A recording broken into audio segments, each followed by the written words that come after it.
second. Awesome, and we are live. Welcome to all of you joining us at home. Welcome to One More Page of Books virtually. And thank you for celebrating Independent Bookstore Day with us. We're so happy to have you all here. And Kristina and Romina, welcome to you guys. Hello. Thank you. Thank you so much for having us. Yes, thank you so much for hosting Bright Raven Skies. Yes, happy launch celebration for your wonderful books. It's like a birthday week. You get the whole week. Yes, exactly. We got to spread it out. I hope that you have had cake every day in celebration of this. That is a great idea. Virtual cake, yes. Yes, exactly. Well, we got to watch out for that virtual cake because that cake is a lie. But otherwise, you're good to go. That was a portal joke. That's the sort of thing that happens to me when I do virtual events. I get even nerdier than I do in the real life ones. It's all good. You're with nerdy friends here. Oh, yes. I appreciate it. Well, I know that I, however, nerdy as I might be, am not the one that the people are here to see. So do you guys mind if I introduce you two and then I'll let you off to have your fun? Thank you. Sure. Okay, we're going to start with Romina. So, Romina Garber, you'll see her on your screen below, is a New York Times and international best-selling author whose books include Lobizona and the Zodiac series. Born in Buenos Aires, Argentina, and raised in Miami, Romina landed her first writing gig as a teen. College, she wrote a weekly Sunday column for the Miami Herald that was later picked up for national syndication, and she hasn't stopped writing since. She's a graduate of Harvard College and a Virgo to the core. So, welcome to Romina. Thank you. And then, of course, we will switch over to Kristina. The lovely Kristina Perez is a native New Yorker, half Argentine and half Norwegian, who spent the last 2 decades living in Europe and Asia with a penchant for non-defanged vampires, fringe science, ice skating, and dulce de leche. She's very cool. She has, in case she needs to be cooler, a PhD in medieval literature from Cambridge and has taught at the National University of Singapore and the University of Hong Kong. As a journalist, she's written for many international news outlets, covering primarily travel, culture, and fine art. And these days she lives in the fabulous London, where she writes both fiction and nonfiction for adults, and the young at heart. And in case she wasn't busy enough, she's also a literary agent. Woo! So welcome to Kristina as well, and welcome to the two of you. Thank you. Of course, so I'll leave you two to it. Just so everyone knows, I'll be popping back on near the end for questions. Feel free to pop questions in the comments as you think of them. I'll keep an eye on those, and then I'll throw them to Kristina and Romina near the end of our hour time. So have fun, you two. I'll be right here if you need me. Thank you so much. And thank you to everyone for coming. Happy Indie Bookstore Day. Yes, indeed. Yay! And thank you to our host, One More Page Books.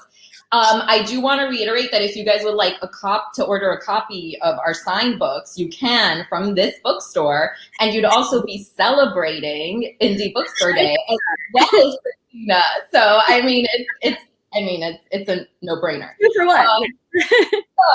So we are gathered here virtually to celebrate Kristina and Bright Raven Skies, which is the powerful conclusion to an incredibly heart-wrenching series. So, congratulations. Thank you. I like to call it fame across the world with my series. That was the goal. Yeah. So amazing, so awesome, such an accomplishment. Not just finishing a book, but finishing a series. I mean, it's so emotional and amazing, and we want to hear everything. So let's start in a place. I want to start with, how's your launch week been? How's the celebration been? How are you feeling? Yeah, it's amazing. I feel like I gave birth to triplet elephants over the last 3 years. That's sort of the general gist of how I've been feeling. You really stole this career right there in that line. I mean. And so, yeah, it's been the culmination of years of work. So it's kind of amazing to see it all in print, in the flesh. I love my covers. They're amazing. And, they really encapsulate the sort of heart of the books to be sort of sweeping and epic and tragic. I started working on the first draft of Sweet Black Waves when I was living in Hong Kong way back in 2012.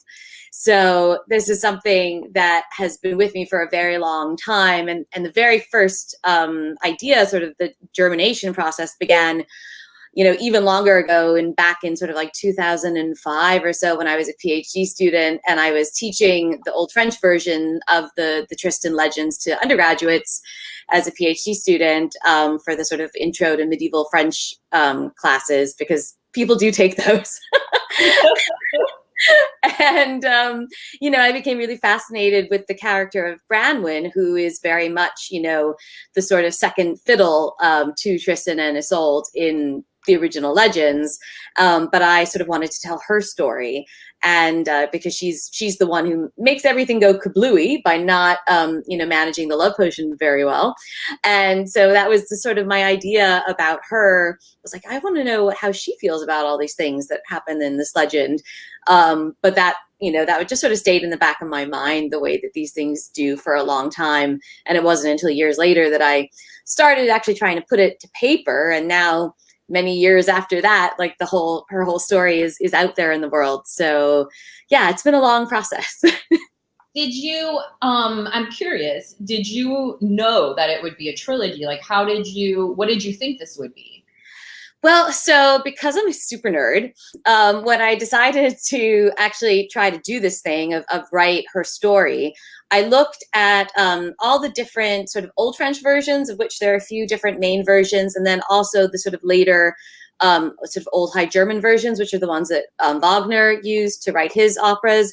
And what's really amazing about these legends in the corpus of medieval literature is that they are a lot more systematic, and they have a lot more common motifs than most legends that sort of really spin out, including most of the Arthurian legends on their quests. They have some elements that are in common, but they're actually more different than not.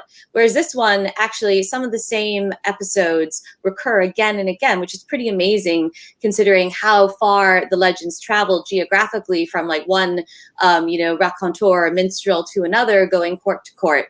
And so I could actually find this sort of skeleton of what are the key incidents that make the Tristan and Isolde legend the Tristan and Isolde legend. And then I spun them from like, okay, well, what if this is Branwen's story? How is she being impacted by all these different incidents that always recur? And then it was actually, I sort of could find natural breaking points for like, where would be, obviously when they drink the love potion, things go kablooey. Sorry, spoiler alert, but it has been like 1,000 years people have known that. And then there are various things that always sort of happen once they get to Cornwall. They've drunk the love potion, and Branwen is in my version, Cornwall becomes Crinive, but that they're trying to keep the peace, keep the affair from King Mark. And there's certain incidents there that always happen, including a sort of, champion's duel or challenge between Tristan and another knight who is accusing him of adultery, which is, fair. And so I was able to sort of see like where a breaking point would be. And, I realized this is hundreds of thousands of words to redo this epic. And so it kind of fit neatly into a sort of a 3-act structure of sort of Save the Cat kind of structure, but like with 3 books in a way. So much research. Yes, because I love it. So that was I did know from the beginning that that I plotted out like chapter by chapter outlines for each book before I started writing the first one, because I knew exactly what the last scene of the 3rd book was going to be before I started writing the first book, and sort of wanted to get her there. And I mean, sort of, when you're working with a legend, you have like a little bit of a leg up because sort of how the legend ends, but I'm not going to say, of course, whether mine ends in the same way, but that was the starting off point of the ending I wanted to get to. Right. It helps when you have these cheat sheets, from like the real world that we bring into, it's kind of nice because like it's still an original concept. You're still spinning it a new direction, but you're kind of basing it on something that's like a shared language, you know, a familiar story, which is a good place to begin. Obviously, I'm biased, but I think that is a really good approach. I mean, you incorporated a lot of folklore, right, into Lobizona. So how did you go about picking the legends that you were going to use? So that's a great question. So the Lobizona is, for anyone who isn't familiar, because I know we're all here for Kristina, but Lobizona is, in short, about a girl named Manu who's living in hiding in Miami with her mom because they're undocumented, and also because she has very, very particular eyes. Mm-hmm. And then when her mom is arrested by ICE, she's left alone, and she follows clues to figure out who her father was and why they had to leave Argentina and why they're still in danger from his crime family. And that leads her into the Everglades, where, of course, she steps into another world because, I mean, why not? Yeah. Which is straight out of Argentine folklore. And so it's funny because the idea for this came to me when I was a teen, when I was Manu's age, and I was like looking at this paper that my parents had open, the Spanish language newspaper, and there was a headline about the president of Argentina becoming godfather to like the seventh son and like something. And I was like, why is this a headline? Well, I mean, I guess it's a slow news day in the world, but like, I can't imagine why this would be a headline, you know? And so I looked into it and I find out that this is a real law, you know? And I was fascinated. And as, you know, like, I'm sure you appreciate this, seeing what you study and everything, but like, just kind of this, we have this like relationship between reality and fantasy that we employ in our own lives, you know, and this notion, you know, of kind of being like, well, what inspired this law? And, you know, there's this idea that it was because these visiting dignitaries from Europe came to Argentina, and it was a tradition where they were from. So they asked the president of Argentina to be the godfather to their seventh son because they just given. But then I'm like, okay, why was this a tradition where they're from? You know, and you keep going farther and you find the superstition that said that seven sons would become lobisones or werewolves. Yes. And I mean, that's so fascinating. So that's really where I got this whole thing from, you know, and I do think it's important when, you know, what you're doing, that, you know, what Lobizona is doing, like this idea of like taking found narratives, you know, in our world and kind of spinning them and allegorizing them maybe, but just kind of really examining the like tight relationship between public sentiment and policy, you know, and we laugh a little bit at some of this stuff, but there's a law in Argentina that I'm pretty sure is to do with werewolves, you know, so like there is nothing beyond the scope of what a government can do, you know, and we need to be careful. We need to be careful. Yes. Yes. About language and words and stories and the narratives that, you know, that we put out there. For sure. No, it's interesting because, you know, the sort of in all throughout European folklore, the idea of the seventh son or the seventh daughter having magical powers is a recurrent leitmotif. And actually, in one of the sources for Sweet Black Waves, which is a collection of lay or old French poems by Marie de France, there's a poem called Chèvrefeuille or Honeysuckle, which is about Tristan and Isolde. But in that same collection of 12 poems, there's one about a werewolf called Bisclevre. And it's one of the earliest sort of poems or sort of written texts about a werewolf that we have, because it's from the sort of late 12th century. And again, it's a sort of a moralizing tale, because by that point, of course, Europe was quite Christianized, but it combines the sort of earlier beliefs in werewolves with the sort of Christian spin on it. And basically, I'll spoil the poem because it's like 1,000 years old.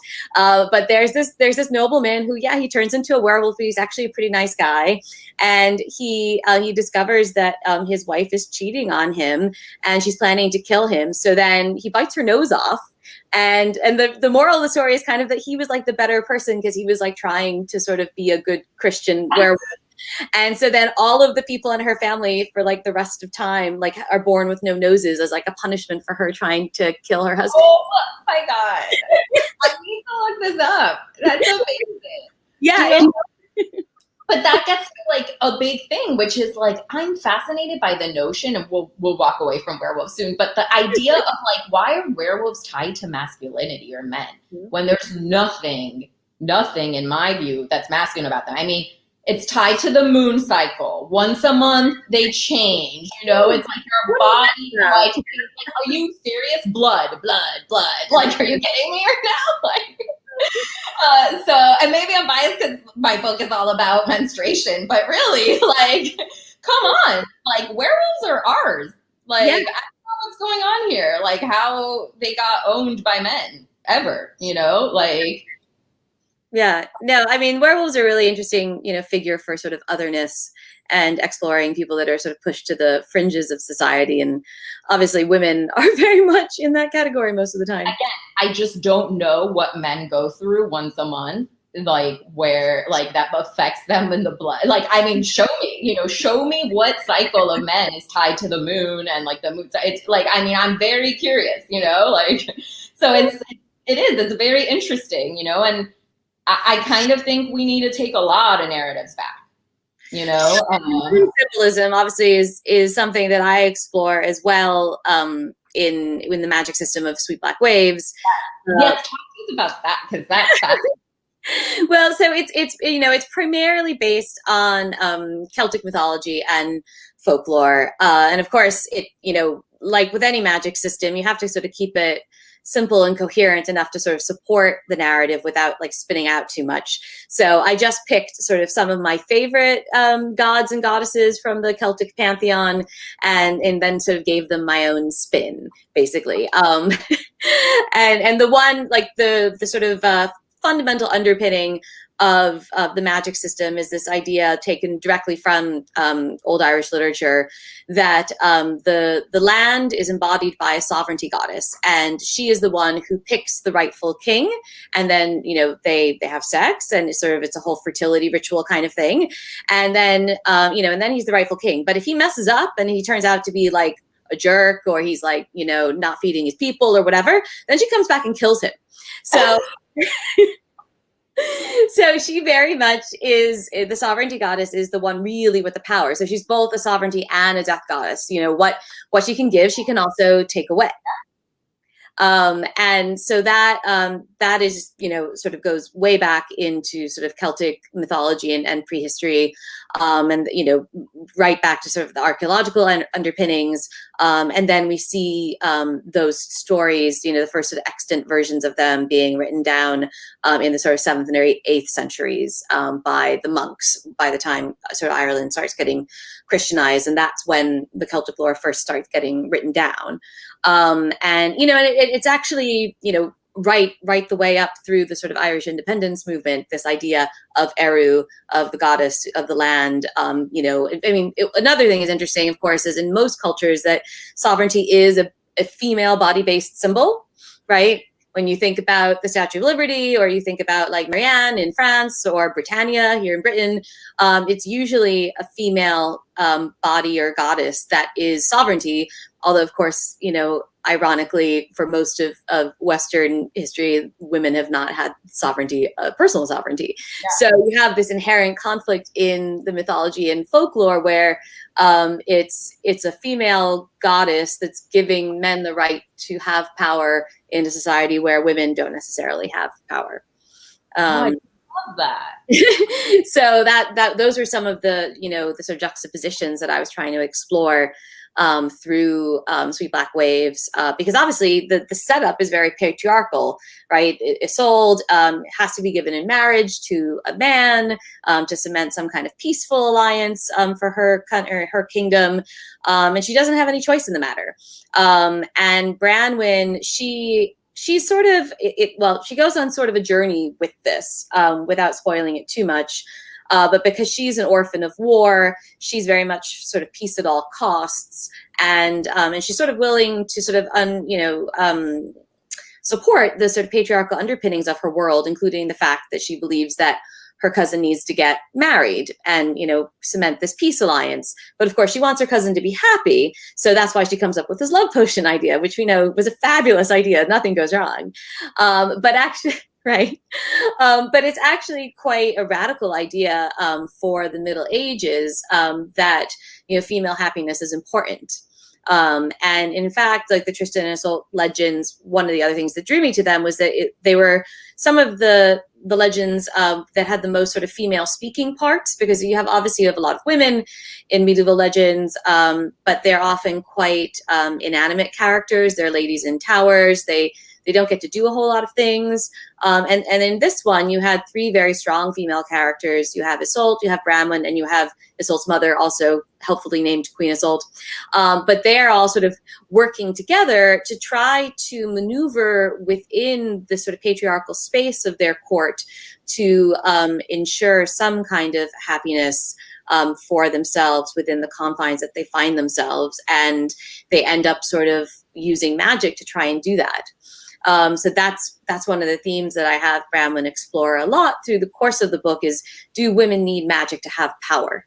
Is that always going to be the case? And she kind of runs up against this again and again, where, she tries to sort of do political machinations, and she gets pretty good at that.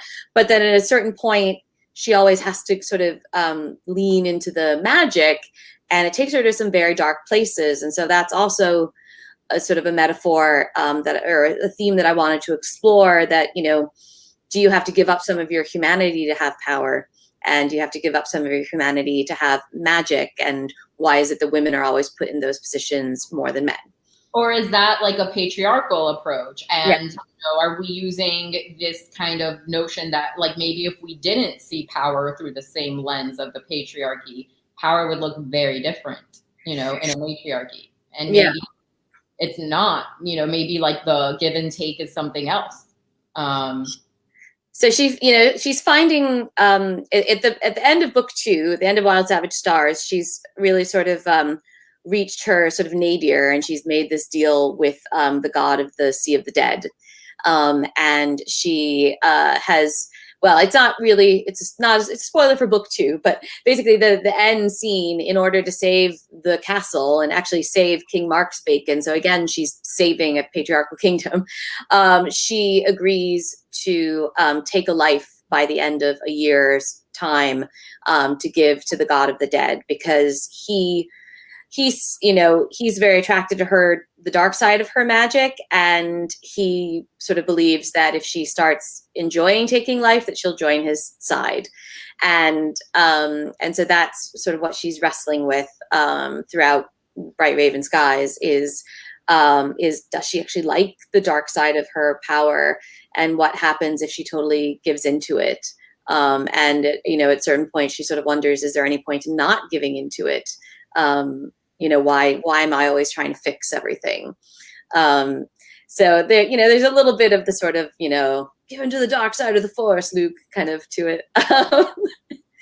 So, that's another thing that is definitely a sort of a through line of pushing the momentum of the books.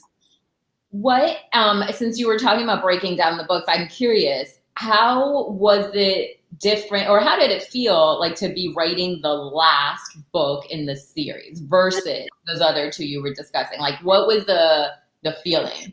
Well, I knew that I had a lot of things to wrap up, and that I very much wanted this to be sort of for it to feel like a good final ending to Branwen's story. Of course, she's still pretty young, so there are probably many more things she will do with her life, but this particular journey, was coming to a close. And so I really wanted that to feel satisfying for the reader, who has seen her really evolve from quite naive in some ways in the first book.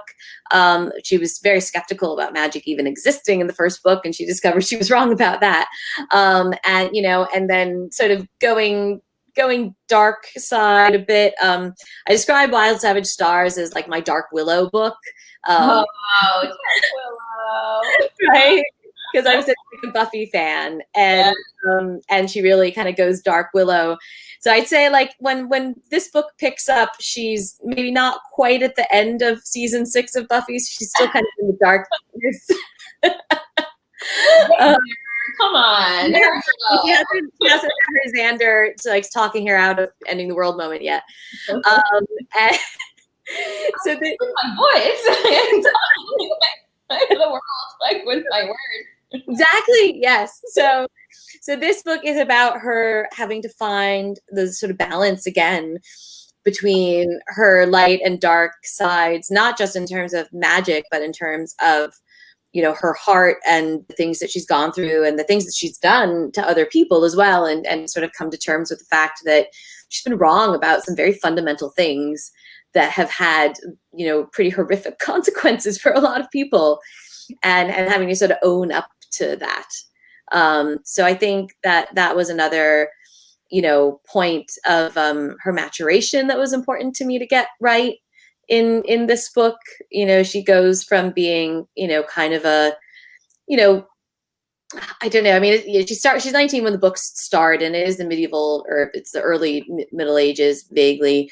So they would have been acting like adults at that point, really. But she still has some of her kind of maybe slightly more immature tendencies, or more I mean, she's a pretty selfless character, but she sort of at the beginning of the series thinks that she has the right to make a lot of big calls for other people, including Isolde. He doesn't really bother to ask her whether she wants like this love potion, you know?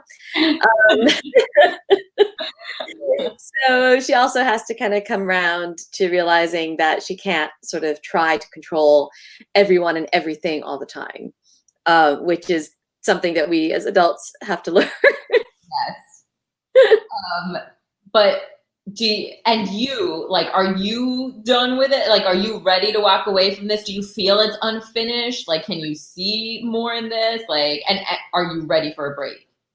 I think that I'm done with Branwen. I'm sort of happy to leave her in the arms of the readers and the imaginations of the readers. And, you know, without spoiling the endings, certain things are left ambiguous because I want the readers to be able to imagine how they think things might end up sort of 5, 10, 20 years down the line for Branwen, because she is only sort of just 21 when the series ends. So she has a lot of life left, you know? Yeah. And so that was another thing that I felt very strongly about, you know, is that it's, you know, stories don't end for women when they meet a guy, or when they're, you know, 21, 25, whatever, you know. So I think that was another thing that, even though I was retelling a sort of star-crossed lovers story, it felt very important to me to center the women and their journeys throughout it. And so at the end of the books, the different women have reached different places in their lives, and they have different things that they're going to do. And we've explored different models of like what being an adult woman looks like. She's had different mentors throughout the series, of different women in different sort of positions of power and how they've dealt with that. So that was another thing that was really important for me in writing this. Just to show different models of how women can live their lives, and that they're kind of all equally, you know, empowering. I mean, the one where you kill a bunch of people, maybe not, but otherwise, you know, empowering. It's just not. I'm kidding. Like, I'm not advocating becoming a murderess, but other than that, I think that Branwen has some good role models. Yeah, I mean, you know, it's interesting. You chose not to end it like Shakespeare with either a wedding or a death, or everybody's death. But you know, good for you. I mean, it's like what we're talking about, like the different approach, the different journeys, you know. And it's like as a woman, I'm also way more interested in what happens beyond the like happily ever after. That isn't real. Like, it's not all. In fact, maybe I was happily ever after until that point, and then it's like life, you know. Like, you know, of course that's going to be more interesting, you know. And that's what we talk about centering women's stories more, you know. And even in the films we see and all the stuff that's been dominating the Hollywood discussions as well, just like the problem is we're not used to seeing from women directors, from, you know, like all these different perspectives. And so we think that the power dynamic, or that the story, you know, journey, traditional hero's journey and all these things are as they are, as we've seen it represented. But that's only because we really haven't had a voice. Like, if you think about when women got the vote, it's a like 60 tops, you know, like we don't know what women can do with this world yet. We have no idea because everyone's still too afraid. I mean, look at our own country. Look at the last election, you know, like. Yeah, no, for sure. And I think, you know, that was something that I also felt, you know, that I really wanted to sort of advocate for, because this is a young adult series, although, you know, it has a lot of adult themes, that I didn't want to be perpetuating a sort of a model of a certain kind of womanhood that has to end with getting married and having children, you know, if that's not what you want to do. And there's not that many role models for that. And, you know, Bramwell comes into contact with lots of different women who've chosen different things for themselves in this book or in the series. And that was also important for me to sort of put out there. You know, and Bramwell is not at all sure that she wants to get married or have children, you know, and she's still not by the end. And, you know, I think people can decide what they think she maybe ends up doing in the future, but, you know, it was important to me to not have that be her end all be all.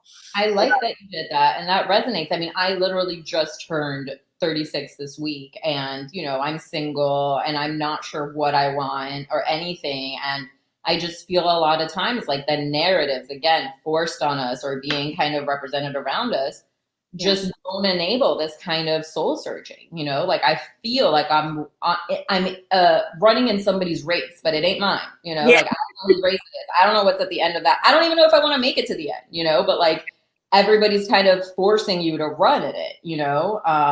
So the more we put out stories like these that are not the traditional story, hopefully, like, as these younger generations of girls and boys and, you know, everyone start to grow up, like, they'll be like, you know what, like, it's not one size fits all story for me, you know? Yeah, it's funny because I've gotten a few reviews that have actually said the female characters are so complex and they're really fleshed out and they're really amazing, but the male characters just feel sort of like props. And I'm like, yeah, that's because they're not the main characters. That's how do you like that? Yeah, like, thanks for they what does that feel like?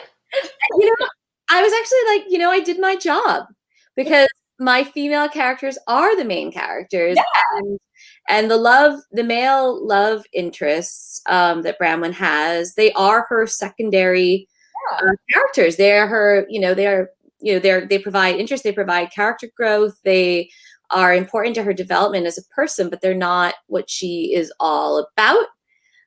You know, she is all about peace above all, and sometimes she does things in the pursuit of that are questionable, but that is her main driving force. And you know, and it felt very important to me to have a female character whose primary motivation was political, you know, was a sort of a hero's journey. She is on a quest.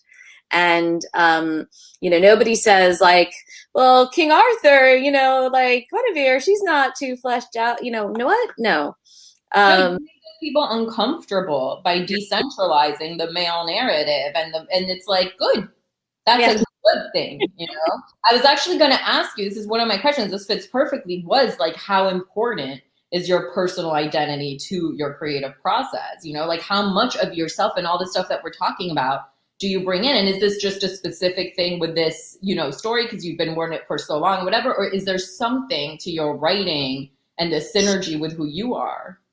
No, I mean, for sure. I mean, so my PhD was on Morgan Le Fay, in fact. And so I'm all about sort of redeeming, you know, villainesses and recentering women within the sort of, you know, the Arthurian narrative is, you know, arguably the most pervasive one in Western culture. And Morgan Le Fay is obviously cast as this sort of nefarious witch-like figure, but actually her origins are in this old Irish sovereignty goddess that I was talking about a little bit earlier. And in her very first written instances, like in Geoffrey of Monmouth's Vita Merlini at the end of the 12th century, she is portrayed as a beneficent healer. And it's really not until way later, sort of in the 13th century, that she starts becoming this sort of nefarious witch-like figure that we're familiar with today. And the reasons for that, like very briefly, are that there was a big fight going on in the Catholic Church at the time, where there was a big section of different monastic orders that actually wanted to make Mary a co-redeemer with Christ, which clearly would have changed the hierarchy and the power of the Catholic Church. Suffice it to say, they lost that battle. And so what you see actually in the iconography of the Virgin Mary at the time is that she goes from being the Queen of Heaven to the more humble mortal mother.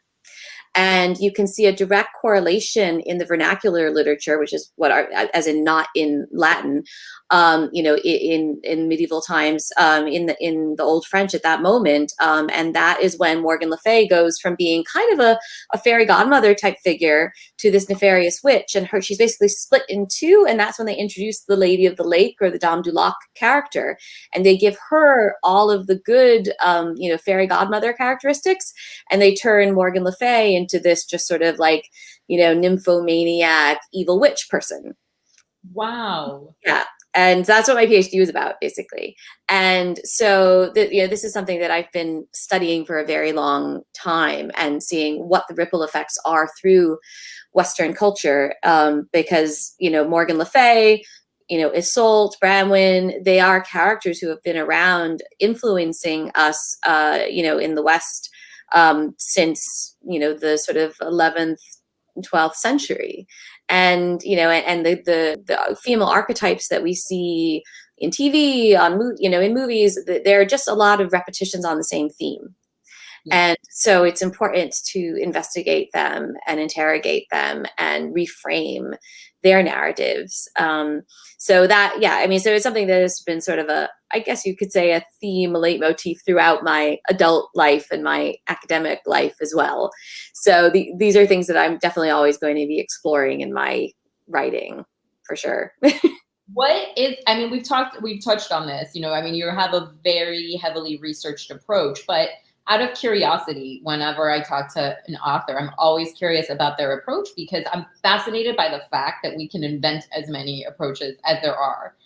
So like when you are starting a new project, I know it's been a minute because you were in the same project for like 3 books, and but when you remember what that's like how do you do it?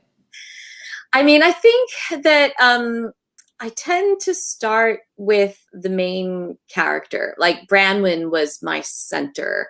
And once, once I knew who she was, I knew kind of how I was going to direct the narrative around that. And obviously I had a lot of source material for that one.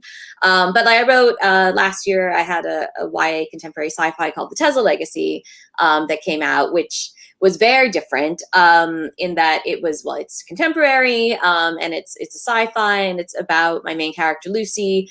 She's also developing sort of superhero type powers that are related to a sort of a certain mutation that she shares with Nikola Tesla in my world. And there again, for that, it started with Lucy, and what I wanted to do with that series was look at the sort of female superhero origin story, because so often it's very tragic, and like there's either like a sexual assault or some kind of other thing, like Catwoman, Jane Grey.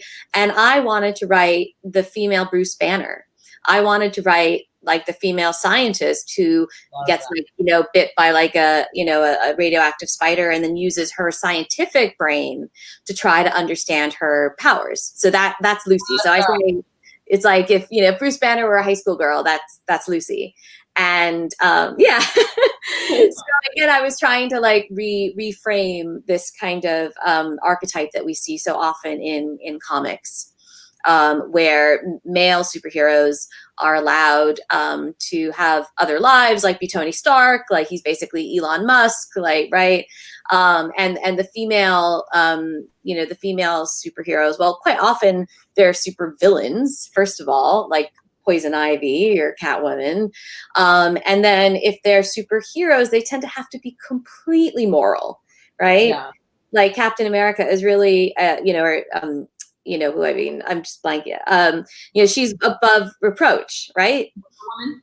Yeah, and they're all like, and so it's just, I feel like there's less room for shades of gray with female superheroes, because Tony Stark he's kind of like not a great guy in a lot of ways. Like you could view him as a villain if you wanted to rewrite it that way in some scenes or some stuff, and that's the thing. But women, yeah, you can't. I agree with you. And I mean, and again, that goes back to narrative. It goes back to like when there's that many flavors, of male superhero, you get to nuance it up and explore and whatever. There's just not enough, Yeah. So you're stuck with like very specific representations, for women. And so it has to do everything. And that's not, you're right. You're 100% right. So I think, it's usually, it probably starts with the main character, usually a female character, I would say. I have some trunked manuscripts with male main characters that I might go back to, but I think as a woman, I find the female voice, my more natural voice, generally speaking. So that's usually where I start. Like as a reader, I love historical romance. And so I really do, I do like reading from the hero's point of view as well. So that might be something that I would be tempted to explore in the future. We'll see. I love that. I love that. Okay, I have to say, I don't know about anybody else here, but I just feel like I learned so much. Like I am having the time of my life. Like I could geek out like this every day. So if you want to just host a daily talk where like medieval literature, sure. I mean, I'm sure you're busy and have other stuff, but we want your lovely voice explaining everything. Like it's amazing. I'm so fascinated. Like there's so much stuff I want to look up after this, but I have been noticing that in the comments we're getting questions. So maybe we'll break here to get questions. I'm back. Yes, Kristina, first question is from me. How close are we to having PhDs in medieval literature now? Like what percentage of the way are we all there? Well, I can send you some reading lists. I've been thinking about maybe like putting some up on my website for people who want to like geek out further. That'd be really fun. You know that at least Romina and I would certainly dig into it. So yeah, I did like a teacher's sort of discussion guide that I gave out at NCTE this year. So maybe I will put that up on the web so that other people can. Yeah, that's a good idea. Nice. Yes. So first off, it's going to pop up on the screen in just a second. Once my computer catches up with what we're doing here. Okay, good. Oh, I double clicked. That was on me. This is what I get for trying to do this out of my house and not out of the bookstore. The internet is not as strong as I hoped it would be. So Kristina, do you ever see yourself writing as a fantasy? Yeah, I think so. So the Tesla Legacy was, definitely had sort of contemporary YA voice, but with sort of superhero, vaguely sort of magic, superpowers, where's the line? But I have some projects that I've worked on that are like purely contemporary. So I think that I might try and play with that a little bit. I also have some adult projects, and right now I'm sort of in a sort of exploring phase. But I think fantasy was probably my first love as a kid, and I'll probably always end up going back there eventually.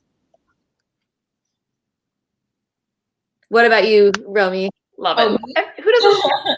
I was like laughing. I'm agreeing with you wholeheartedly because I feel the same as you. Like I would love to write a contemporary one day, but I feel like that's almost more magical than fantasy. Like I'm amazed by contemp authors who can create this entire like universe out of stuff I do every day, because I don't have the imagination for that. I need to go beyond so I agree. I just love writing fantasy. Yeah, I'm always like, well, how's she going to get herself out of this situation? Why doesn't she just have fire magic and like burn it all down? That's I mean, if you're not gonna have fun, why write? What did you say? Give birth to triplet elephants, right? Like, why do that if it's not gonna be like fire-breathing elephants? Yeah, definitely. I like that. Fire breathing out their trunk. Yeah. I like that in this universe, giving birth to regular elephants is not enough fantasy for you guys. You need to take it to the next level. Yeah. Mother of dragons. Yeah, that's what we want. I support it. So we got another one coming up. Oh, is there another famous villainess you'd redeem? Yeah, so I haven't sort of gone too far with this, but one of my favorite villainesses is Milady de Winter from the Three Musketeers. I have like always felt that she gets like a bad rap, because she's like an assassin and she's working for Cardinal Richelieu, but like, how did she get there? It's not like there are like a super lot of options for women in 16th century, 17th century France, right? So I've always felt that she gets a bit of a bum deal, and that I would like to explore her origin story perhaps one day. I think that would be fun. That's pretty cool. I don't know if you remember the version of it, the Three Musketeers, that came out in like the 90s with Chris O'Donnell and Kiefer Sutherland and oh my god, Cardinal Richelieu. Yeah, that came out I think when I was a freshman in high school, and I danced, a slow dance to the like All for One song with like Rod Stewart and whatever. So I hearted that movie so hard, and I love the Rebecca De Mornay portrayal of Milady de Winter in that. So I think that's probably when it first like really got into my head at like a very tender age. What about you, Remy? Would you like to write a villainess? Oh, me? Yes, I've always wanted. What a great way to have that in your like the origin story of a villainess. Like you were talking about, like like one day. One day. I can see Andrea's asking, how do your travels influence your writing? I think, definitely, I spent, over 20 years ago, I spent a semester living in Ireland, and that was some of the sort of origin of my interest in the Tristan and Isolde legends. And then I've been here in the UK on and off for many, many years at this point. And, I spend a lot of time down in Cornwall, which is the inspiration for my Crniv. So I think I definitely have drawn inspiration from the places that I've lived. I also lived out in China and Singapore for almost 9 years. And so I definitely have some ideas for things that might be set there eventually. Yeah. So watch this space. That's cool. I love it. Honestly, it's mostly a lot of compliments for Kristina in here. Like, people just love you guys. I love this one. Like with and somebody did ask if we get a later Bronwyn book, but we talked about that. Yeah. Oh yeah, I saw that one while we were talking, and I was like, I don't believe this. But there's this great one that's like, Kristina, with all the demands on your time being an agent and an author, what kind of magic do you have? And I actually would love the answer to that, please. I don't sleep. I'm a vampire. That's the answer. I knew it. That explains why you like them so much. I do love vampires. Yeah, I mean, that's another thing that I would love to. I'm very glad that they are coming back. I'm like a super huge vampire nerd fan. I taught a course on the vampire in Western culture when I was at Singapore at the university there. So I love all kinds of vampire stories. So yeah, if you have a vampire story with my agent hat on, I will say do send it my way. It's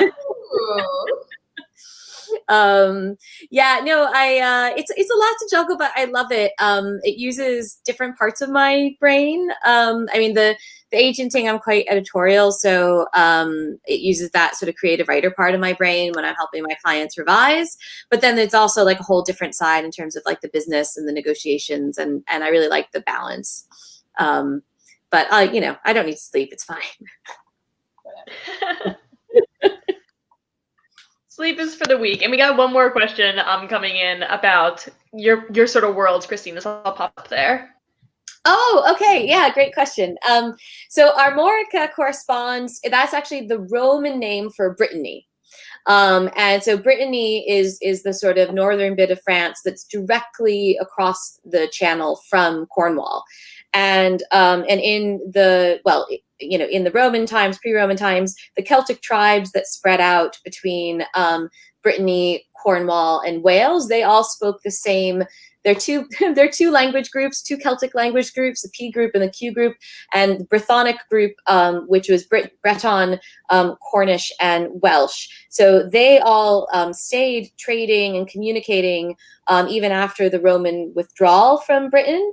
And actually, that's probably where the Tristan stories first migrated from the island of Britain to Brittany in northern France, and they were speaking Breton, which was a Celtic language group, and then that started eventually becoming Old French, and then the Breton raconteurs brought the tales to the court of Eleanor of Aquitaine, and that's when the troubadours really spread the legends of Tristan. So I chose to use the Roman name for Armorica in my secondary world fantasy, but that is Brittany, basically.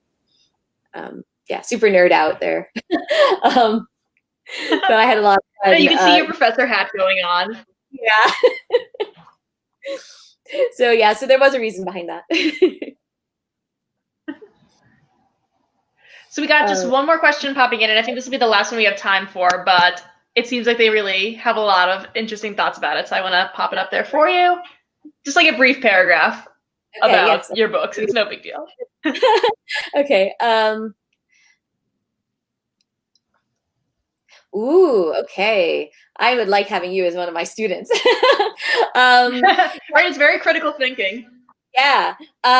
So I think that, for me, in the Middle Ages, obviously, love, as we know it, sort of romantic love wasn't really a consideration in the politics or in aristocratic marriages, or marriages among the nobility, which is very much what this setup is here. It's all about having a peaceful alliance, but it is actually, I mean, the Tristan legends can sort of be credited with like the birth of romance. People often talk about the 12th and 13th centuries as the birth of romance, and one of the things that is really interesting is that the patrons who funded the poets to write all of this sort of romantic literature and poetry about Tristan were female aristocrats in France primarily. And so I like to think of it as sort of like the first fan fiction, where if you were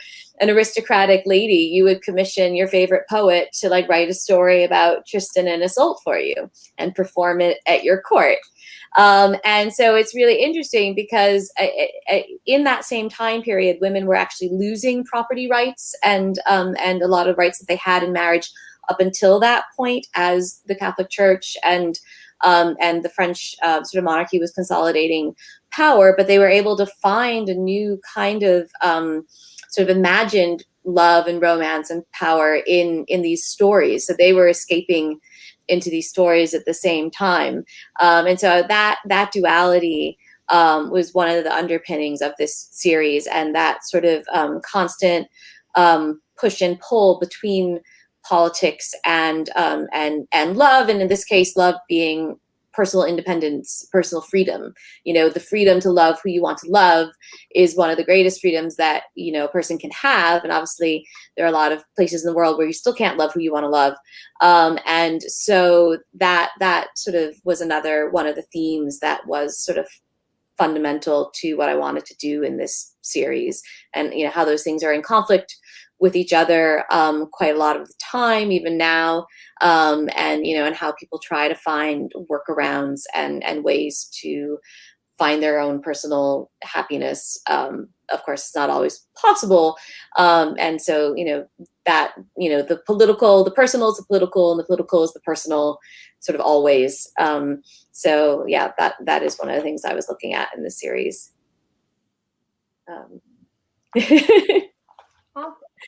Somebody commented that you need a podcast, and I definitely agree with that. That is very, very good comment, Olivia. Thank you. Well, I will think about it now that I have a little bit extra time that my series is over. Maybe I'll start Kristina's medieval podcast. Yeah, now you only have like 1.5 full-time jobs instead of like 2.5 full-time jobs. I need another one, clearly. That's how you keep your brain trained, so that when you have another trilogy, like you're still ready for it.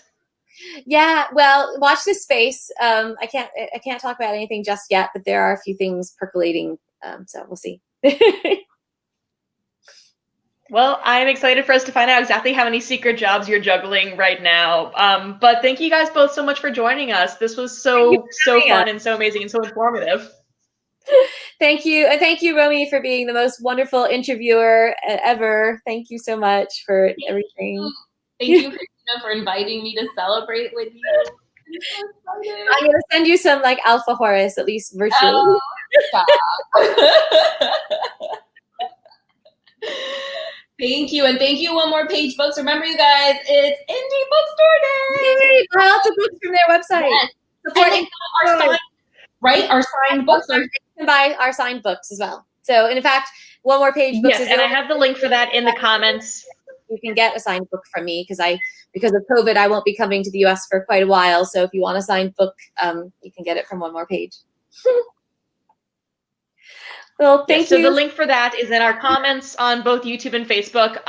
And you can check out other things on our website. We have some really cool IB Independent Bookstore Day specific merchandise that went on sale at midnight last night, and there's still a few things available. So take a look at that too, and come and join our next live events. They're always fun. They're not always as medievally interesting, but they're always fun. So thank you both again, and thank you all, and have a great afternoon, everyone, or evening for those in England. Thank you. Bye.